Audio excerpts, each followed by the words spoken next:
Welcome to the On a Mission Mojo podcast, where I have the pleasure of interviewing impact driven founders, entrepreneurs, authors, and business experts who are actively working to create a positive difference in our world.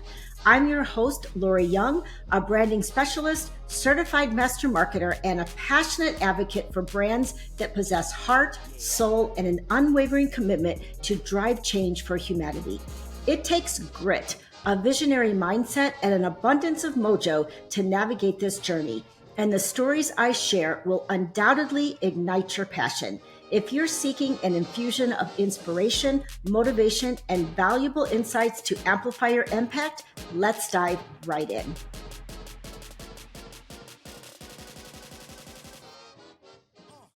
Welcome to On a Mission Mojo podcast. I am so excited today. We have a business and branding expert that's going to be talking to us about how we can use a book, writing a book, obviously, to build our brand visibility and to build our authority in our space. So I'm going to introduce her to us. Jennifer Locke is a business book ghostwriter and nonfiction book strategist who helps entrepreneurs and thought leaders up-level their brands with a book. Jennifer has been writing fiction since 2011 and brings this fiction writing approach to her work with her clients. Jennifer has ghostwritten business books that have been published by both business presses and Big Five publishers. Whether writing fiction or nonfiction, Jennifer lives for stories. Bringing stories to life, whether her own or her clients, is Jennifer's favorite work. And I'm just excited. I'm excited to hear about even some of the books that you've helped author, if that's something that you can share. Mm-hmm. But why don't we just start with, just share with us a little bit about your mission, like just what jazzes you up and why you feel like you're here in the world. Yeah, I really think first of all, thank you for that introduction. Thank you for having me on. I'm excited to be here. I think that my mission is to help people overcome their creative blocks and overcome their doubts and really own their creativity, own their voice, kind of drown out all the voices that tell them, who are you to do this? This is not a good idea. There are so many other quote unquote productive uses of your time, and really listen to the little voice that is urging them to create something, that is urging them on in their desire to write a book. I don't think that is there by accident. And so I want to help people listen to that voice and amplify it so they can tune out the others and really create something that, when you think about it, is going to outlast them and has the ability to impact people in deep ways and also impact a lot of people. So you can go deep and wide with a book in a way that you can't with other forms of media. And I think it's a worthwhile calling when people feel that urge. And so I want to help them say yes to it. Awesome. I love that. Yeah, it's interesting because back in, I would say it was around 2010, maybe, I decided to write a book. It was for a previous business. And I can really relate to what you were saying about just the creativity and like really not being able to own that. I mean, I went through a period where it's like, I'm not a creative person. Like I was not born with creativity. And I honestly believed that, like at my core. So it makes sense. Like what you're saying is that people don't necessarily see themselves as creative, but I think everybody's creative, right? We all have that creativity in us. It's just a matter of, like you said, like drowning out those voices that are stopping us, right? Yeah, and it can be useful to look at other areas of your life where you are, maybe you're raising children or building a business. There's so much creativity involved in just getting through a day and how you approach challenges and, what systems you come up with. So I think we can kind of start where we are and honor all of the ways that we are, creatively living our lives and coming up with solutions, and say, okay, now what if I applied it to this thing that Hmm. I kind of want to do, but I'm not sure that I can do, and give ourselves credit for all the ways we're already Absolutely. doing it. Hmm. Absolutely. Um, tell me just a little bit about your story. Like, I'm just curious how you came to be like a ghostwriter. Like, have you always been a writer? Is this something that you just kind of fell Hmm. into? Like, I'm curious. Okay, yes to both of those. I've always been a writer. I've always known that I wanted to be a writer. I began writing fiction seriously. Like I wrote my first book when I was like in 2011, and I kind of just wanted to take a stab at it to see if I could do it, Okay. and found out that it was a very rewarding process. And so I've written fiction since 2011. Eventually, I came to freelance writing and nonfiction writing when I had my twins, who are now 8, and I Okay. wanted to figure out a way to work from home and to Hmm. make money. I saw other people like writing online and somehow making money for it, and people were paying them, and I didn't know how that worked. So I started freelance writing, just pitching lots of different places. Okay. Eventually I connected with someone who I wrote articles for that person, and they Hmm. said, have you ever thought of writing a business book? Have you ever done that before? And the answer was no, but I had the experience of writing books, so I wasn't totally daunted by the prospect. Right. And the strategic part of my brain was like, this is a high value skill that I can leverage. So that was kind of the birth of that. And I found that I loved the process of it, both getting to know someone and kind of bringing their genius to the fore and making Hmm. their words and their ideas sparkle on the page in a way that they, would say, like, oh, you made me sound like even better than I actually sound. I found that intimate relationship that develops between the ghostwriter and author to be exciting and rewarding. I Hmm. also like the stability of it. It Right. was a lot more Exactly. stability than, ghostwriting Fiction articles writing. in there. Yeah. Yeah. Or even So fiction writing. yeah, that's true. Uh-huh. I mean, And so, unless I don't know. I feel like, and it could be one of my own limiting beliefs. I feel like, trying to break into fiction writing is like, unless you're like the Danielle Steele or the Stephen King of the world, it can be challenging. Like, I'm just curious, like, what kind of fiction do you write? that's a good question. So I write middle grade fiction, and so I'm on the traditional publication route for that. Like, I have an agent, Okay. but that process could take a really long time, and it's not a guarantee. It, like, for Hmm. me, it's the right path for my own books, but Sure. for clients, I often advise them. My clients, I exclusively help clients who are writing nonfiction, Right. and so I often encourage them to self publish, because there are so many ways that you can leverage Mm. a self published nonfiction book in Hmm. ways that you can't leverage a self published fiction book. The caveat being, self authors who are killing it in the self publishing fiction space write very fast, and they pump out a whole lot Okay. of volume. Okay. So, for self publishing nonfiction authors, they can, if they're a speaker, like, automatically you have a tool that is going to net you higher speaking Mm. fees, and you have an Yes. asset that you can give to crowds, and something that gets you in the door in, places where maybe that wasn't a possibility before. You have the ability to raise your rates if you do client work. It just puts you in a different category. Sure. And if Yeah. you look at it as an investment and think about all of the ways that you're going to leverage that, it can really be a strategic move for Right. businesses. Right. I Hmm. remember when I had my book that I wrote for my coaching. I was a coach for moms, Mm. and I wrote a book called The Momnificent Life: Healthy and Balanced Living for Busy Moms. Something like that. It's been a long time, Uh, but for me, like, I primarily use that as a marketing tool. It was right. like, Hmm. hey, I've written a book, so I must be like, have some authority, right? I must know something if I've written a book, right? Right. Yeah. And yeah, so, and I often ask people, like, your book is setting you up to be the expert in XYZ. So Right. first of all, we have to be really sure that you want to be the expert in that particular area. And Yes. the author is going to be drawing more of those experiences to their business. So we really want to be sure we're strategically positioning them for where they want to be in their business and for opportunities that are exciting to them, not just Mm-hmm. like, oh, I feel like I should do it, because Right. people come to me with that a lot also. Like, I should write it in this area. So we have to remove Ah, should from the conversation entirely before we get anywhere. okay.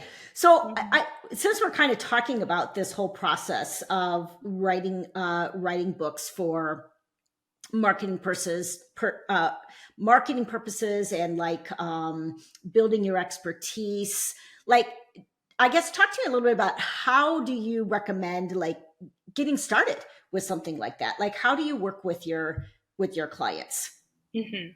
So the first thing that I do when I work with people is I ask them, just some basic questions about, like, where are you currently?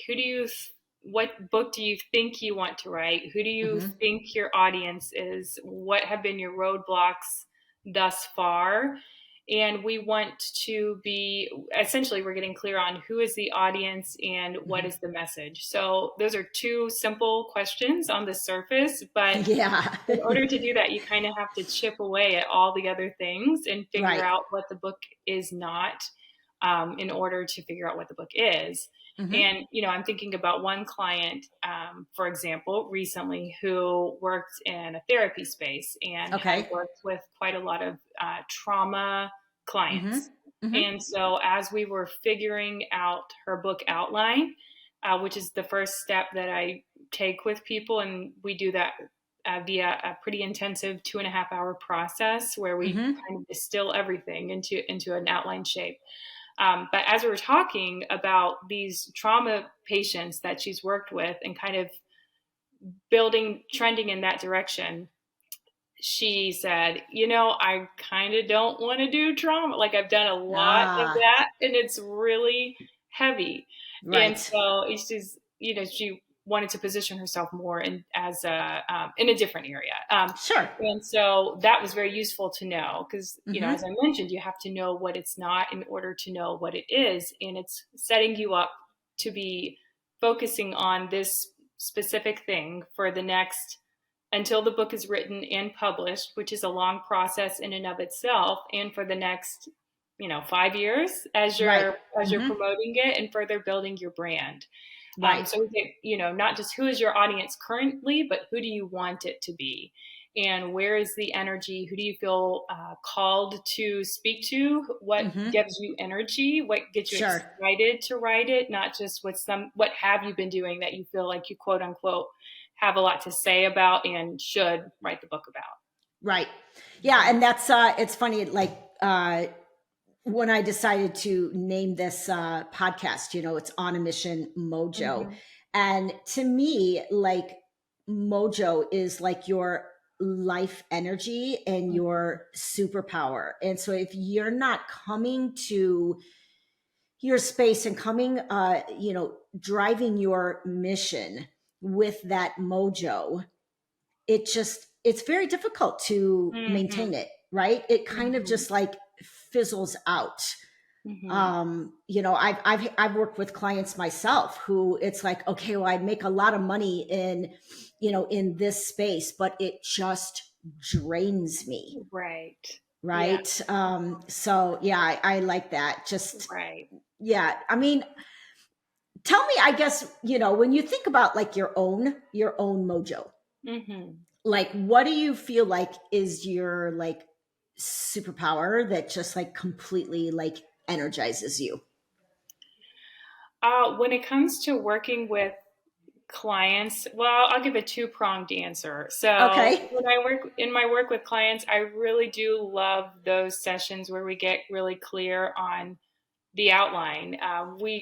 We cover so much ground in those sessions, and we take them from like, I've been stewing over this idea for 2 years or however Mm-hmm. long, and then Right. in 2.5 hours to get clarity. And it's a balance of like listening intently to them, drawing things out of them, both from their past, from their work, where they want to be, setting, Mm-hmm. positioning, and giving my recommendations as I see fit, and just that balance of back and forth, and what we create in that period is astonishing to them when they're able to see the finished product. So I think Right. I have a superpower in that regard in working with clients. And in terms of my own mojo, what keeps me going is I write fiction, and that is, if I'm doing that, if I'm doing my own writing and kind of pouring in my own cup first, I find that I have so much more energy for my Mm. clients, and then I'm not talking about writing books all the time and not doing it. I feel like Right, right. it's important Yes. for me to be in alignment there. Yes. Because if I'm not, then I get tired, and I'm like, I don't know what to say. I'm I'm kind of No, burned out. Write your book or don't, whatever. right. So that's not my most empowered, aligned state. So. Yes, I get that. I actually work with a writing coach. She's one of my clients, and she's also an author. Mm-hmm. And she teaches like a lot of authors or, aspiring writers how to write creative nonfiction. But she also has her own goal of writing her book.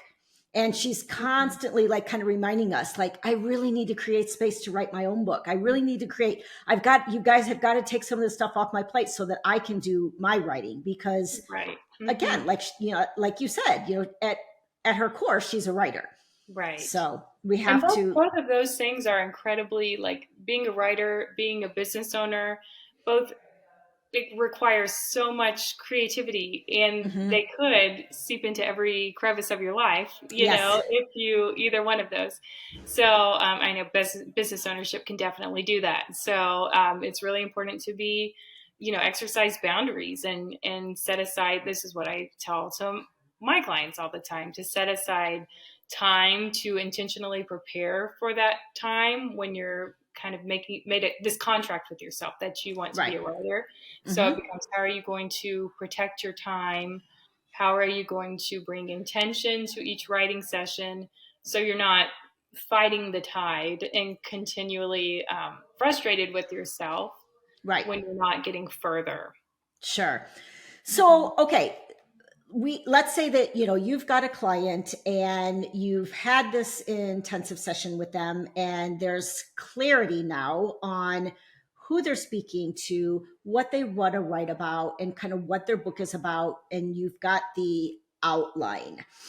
So most, as you know, most business owners are very busy. I mean, Mm-hmm. I know uh, thankfully I have a team that helps write for me, but I've dealt with clients who it's like they can't even like find time to write a blog. Mm-hmm. So what do you recommend to people who say, okay, this is it, I am committing to writing a book? Yes, I'm a Mm-hmm. business owner as well. Like, what's the structure? Like, what do you recommend Mm-hmm. for getting that book done? Sure. Well, there is something to, there's never a perfect time to write a book, for one thing, but Hmm. there's also something to it. It may not need to happen in this season. For example, I've worked with people in the past who are launching a podcast at the same time that they want to be writing a book. Oh. And not to say that that can't happen, but, Hmm.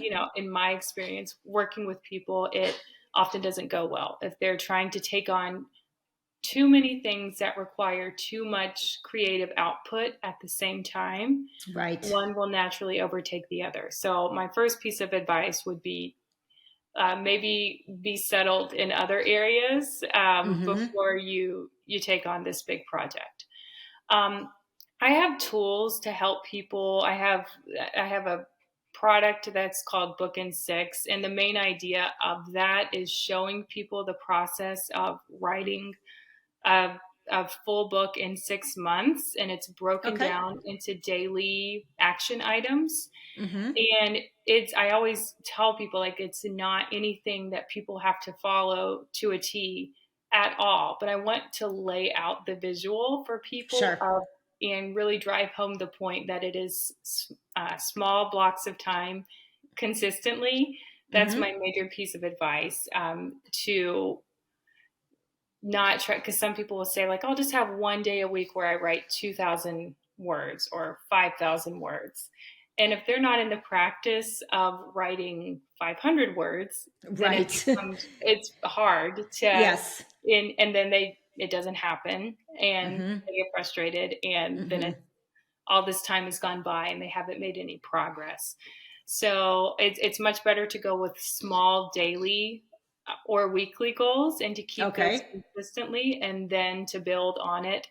And coming to every time writing time, you're not starting from zero. Hopefully you have an outline underneath you, and book and six kind of lays out that process of Mm-hmm. forming an outline. Doesn't have to be perfect, just needs to be some structure beneath you so that they can go and then draft and have something to go off, because you never want to be in the position where you're just, you know, okay, I've got a free hour. I'm going to come to the Right. blank page, and that doesn't work unless there's momentum underneath you Right. and you're already in the practice. So I'm guessing that you recommend that people like block off their calendar for a specific period of time, like maybe it's an hour a day or something along the lines. It kind of reminds me of, I'm sure you're familiar with Julia Cameron's Yeah. book. Uh-huh. What is it? The Artist Way, The artist right? way. Uh-huh. Yeah. And she talks about morning pages, right? And Hmm. of just like getting up every single morning and just writing. Now, obviously, morning is not the best time for everybody. Some people are better at night. So, do you take that into consideration of just like a Yeah. person's rhythm? Right. So it's all about, any rhythm works as long as you can keep it. Right. As long as it works for your life. I happen to like that's when I do my creative work. I have, three little kids. Mm-hmm. And so if everybody is sleeping through the night, if we're in one of those good periods, then I like to wake up at 4:35 and kind of just give myself a little breathing space and, Sure. um, you know, tool around for a while before I get to my work. Spaciousness is what I'm going, Uh huh. what I want to create. And so I'll create that how I can. And that might, sometimes I like to look on Zillow for a while before I actually get to the words. And that's okay. It's Right. like, Mm-hmm. don't, these things are kind of like just baked into the creative process. It's really hard to just flip a switch and get right to the words. So, Right. the idea is not to like fight your habits or to judge yourself for what Right. you need, but to give yourself the space you need, whether that's in the morning, whether that's on a lunch break, whether that's at night, if you are somebody who likes to stay up late. Mm-hmm. And I encourage people to also take a day off. Okay. If you can go like 6 days a week and then have a rest day, then that's the schedule that I outline in that product, Okay.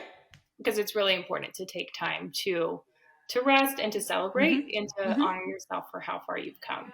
Sure. So Mhm. what do you recommend writers or business owners that have kind of gotten started in their book and they're on a roll and then they hit a wall and they Mhm. start having the inevitable writer's block? Uh-huh. What do you like recommend in terms of like overcoming a writer's block?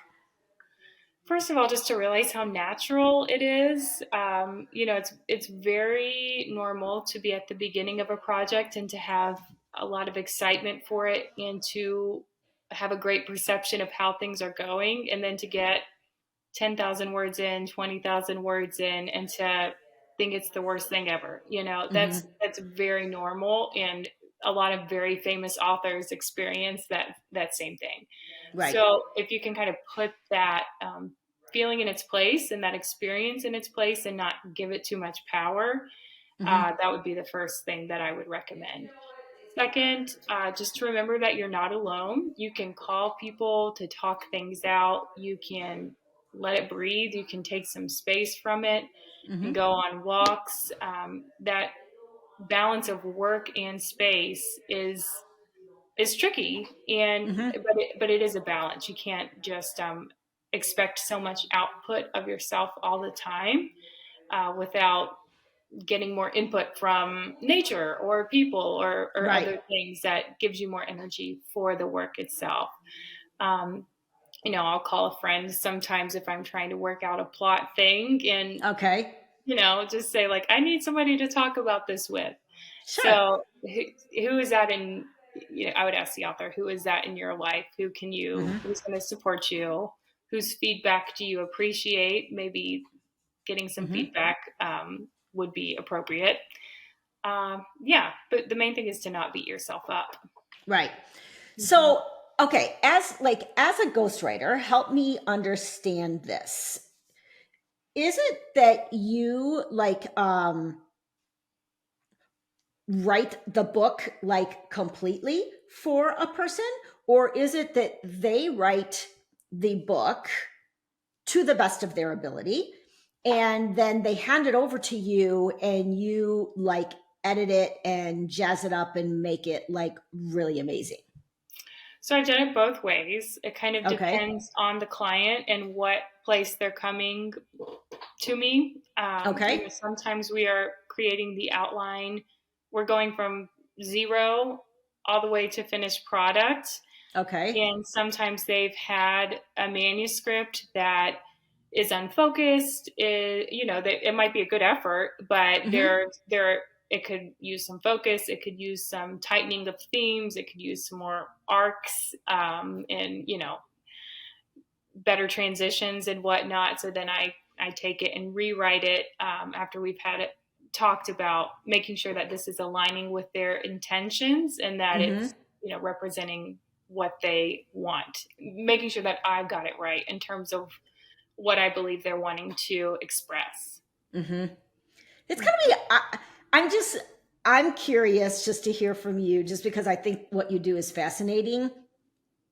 Like, what are like the different types of things that you've had to write about, and like, how do you, like, as a writer, navigate having to kind of have knowledge about all of these different types of topics that you might write about? Yeah, well, the author supplies a lot of it. Yeah, I've worked on Mm-hmm. some books that are based on a series of interviews, like with other experts. So Okay. then it's a matter of distilling those interviews, picking out the most, like the gems, and then kind of building a narrative around that, building takeaways for the reader. Mm-hmm. Those would be kind of like advice types books that I've written. I've written books that are heavy on like business advice, for which I've had to do a lot of research to be able to Okay. confidently talk about terminology that Sure. might be like second half for the author. Um, I've written about, some. I'm thinking of one book that happened in a very specific historical period in a different Okay. country, that I Mm-hmm. wasn't as familiar with the history. So for that, I did a lot of research, it was fascinating research. Mm-hmm. I like to do it. As ghostwriters, we kind of bill separately for those things depending on how much research is involved. Right. Right. And different projects require different levels of work. But yeah, that it Okay. depends on a book. It depends on the Yeah. subject and what the narrative framework is in terms of how I approach the work. Okay. So you said in the beginning of our conversation that you always recommend that a business owner, when they're writing a book, that they go the self-publishing route. Mm-hmm. Tell Most me of the what time. most of the time. Okay. Mm-hmm. Tell me, I guess, just a little bit about the differences. Like, because I feel like that was one of the things when I wrote my book, of just like, that was very daunting to me. Like, okay, how do I get this book published now? Mm-hmm. That, and then how do I market this book? Right. Yeah. Because it's like, Uh-huh. if you don't market, your book basically just kind of falls flat. Right. Uh-huh. Right. So, like, tell me, like, why you feel, at least most of the time, the self publishing route is the better way to go. Yeah, I wouldn't necessarily say that it's better, but I think it's often Okay. better for my clients in particular, Okay. especially if they have a deadline by which they want to get the book out, then I think self-publishing is the best route for sure because you can control those things. Whereas in Mm-hmm. traditional publishing, you really can't. Right. In order to get a book deal, the the key thing for a traditional book deal is you have to have a very strong book proposal. And Okay. a very important part of the book proposal is the outline is important. What you have to say is important, but what's probably even more important is your platform. Ah, So, okay. how many subscribers do you have? What publicity can you Mm. secure once the Mm-hmm. book comes out? Can Right. you go on a podcast tour? How have you outlined that? And you create the book proposal, you attempt to get an agent, and then if you do secure an agent, then that agent attempts to sell it to editors.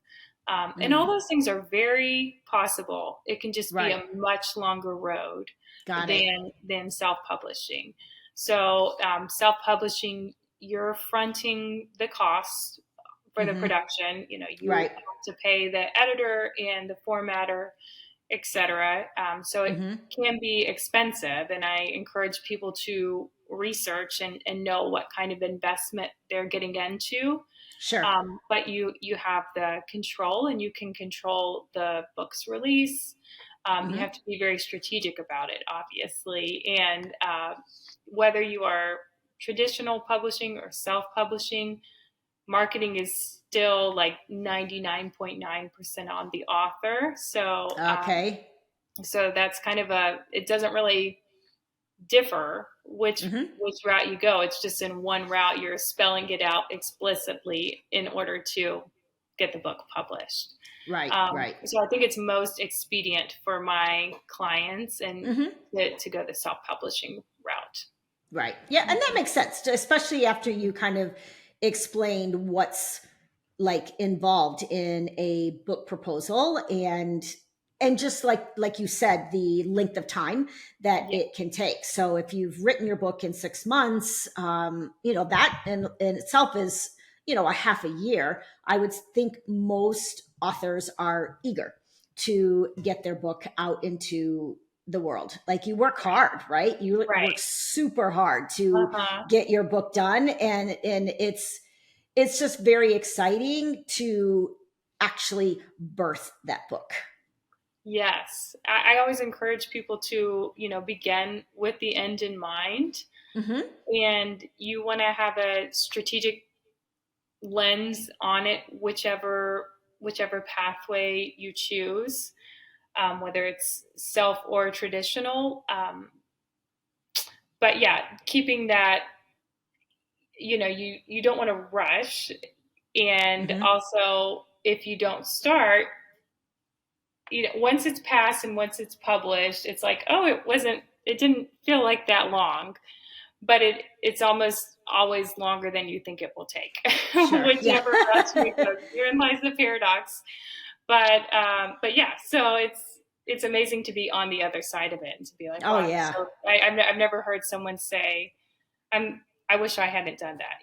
Right. Mm-hmm. Well, Exactly. I'll caveat Exactly. that by saying some people have said, like, I went really too quickly and I threw up something that I'm not proud of and I'm Mm-hmm. embarrassed by it. So you don't want to be in that situation. If you're Sure. going to Sure. do it, you really want to do it right. Right. So I guess one of the things that this podcast is all about is just helping mission driven entrepreneurs stay on their mission and build their brand visibility so that their mission can continue to grow.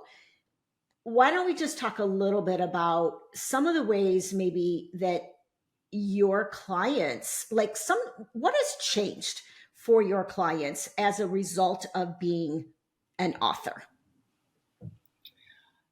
I've seen people whose businesses have just grown in leaps and bounds as a Mm-hmm. result of having the book and people finding the book. I've seen people who've whose book is being read on like all around the world on, can think of one person whose book is read on 5 continents. Oh, And wow. aside from the difference that makes in that person's business, which it's a huge difference because they have Mm-hmm. this asset that enables them to connect with their audience internationally, which is amazing. But just the amount of times that this person has received messages like, thank you so much for writing this. This Mm-hmm. helped me so much. This had a huge impact on me. And, Right. that's huge. That's kind of everything. Yeah, And it is. right. It can't be overstated how important that is. I often tell people that your book right now inside of you is the thing that somebody else doesn't know that they need. And they Mm. won't know that until you write it and until they read it. I So, love that. I right. love that. That's super cool. Yeah. Yeah. Because people get in their heads about who am I to write this? Who am I? I don't have the expertise. I don't have the blah, Mm-hmm. blah, blah. But who are you to withhold it from somebody who needs it and they don't know that they need it Right. until you write it and they read it? And you know what the funny thing is about writing a book? Like you talked about, a person feeling like, who am I to write a book? Blah blah blah. Right.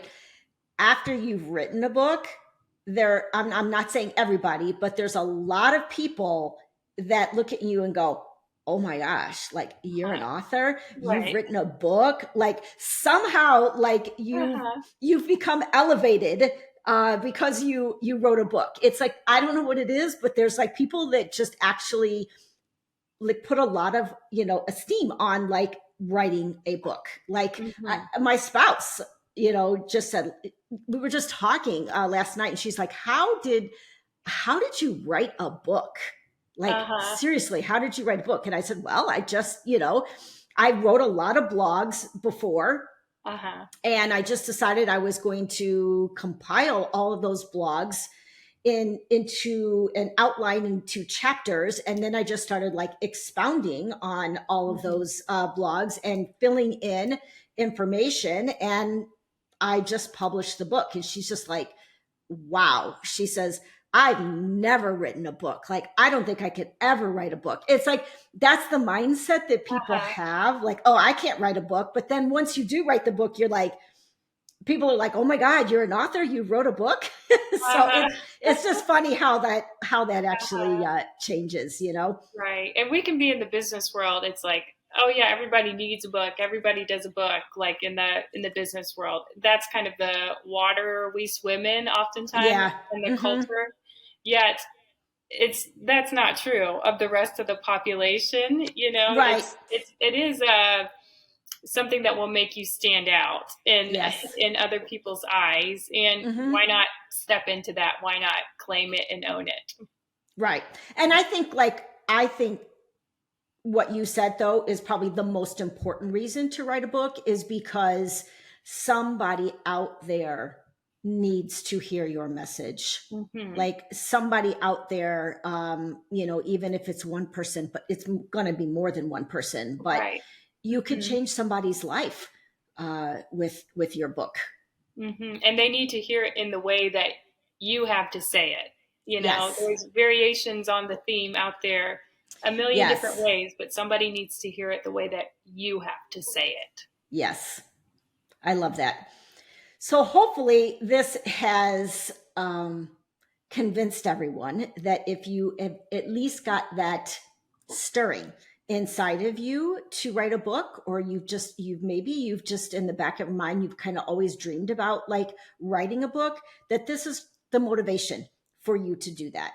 Certainly I always tell, I work with clients in from a marketing perspective, in branding, and I always say, don't do a marketing activity that doesn't feel natural for you, right? If you absolutely hate writing, like, writing a book is probably not going to be your Right. thing. But if you love like speaking to the public, or if you love like this, talking to people on podcasts, that may be your route. So writing a book Hmm. is not for everyone.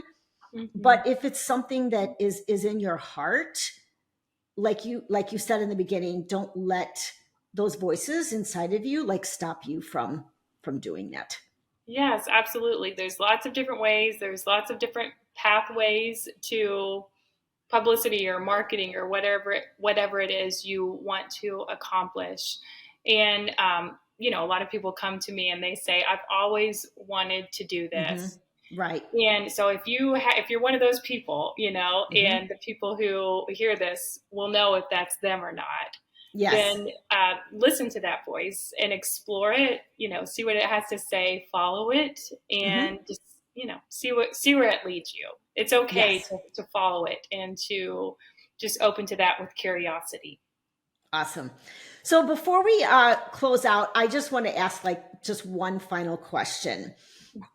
Tell me like just one tip, like what is your best tip, or like what really helps you like maintain your mojo and like stay on your mission? Well, the first thing that popped into my head is read. Okay. I'm a voracious reader, which is probably not a surprise, but there's nothing that gets me inspired to write like reading something that is just draws me in and makes me go, wow. So that's what I would encourage people who want to write a book to do, is to read, Okay. look for the things that inspire you, look for the things that make you mad, because sometimes, I don't know if anyone has ever had the experience of reading a book and thinking like, oh, this is not that great. Sure. I could say this better. So, and that will put a fire in you also to maybe turn to that project that perhaps you've set aside for a while. So I find so much regeneration from reading, and I think good writers are also good readers. So that's what I would encourage people to do. Awesome. Okay, so if any of the listeners are like, they've listened to this and they are like, oh my gosh, I totally want to write a book and I would love Jennifer's help, how do they get in touch with you? I would love it if they got in touch on LinkedIn, or if they can visit my website at jenniferlockewrites.com. Okay. Yeah, those are the two best ways. Perfect. So I will provide those links in the show notes. And I just want to say thank you for being a guest on the podcast. I really enjoyed talking to you. Thank you so much for having me. This was a joy. Yes. That's a wrap on today's episode. Thank you for tuning in to the On a Mission Mojo podcast. Ready to dive into more incredible stories of people on a mission? Next week, I'll return with a fresh episode to ignite your passion for creating a better world. If you loved what you heard, be sure to subscribe, leave a glowing review, and spread the word to all your friends. Head over to onamissionbrands.com for more great episodes. Remember, the world needs your mojo, so go out there and let your brilliance shine.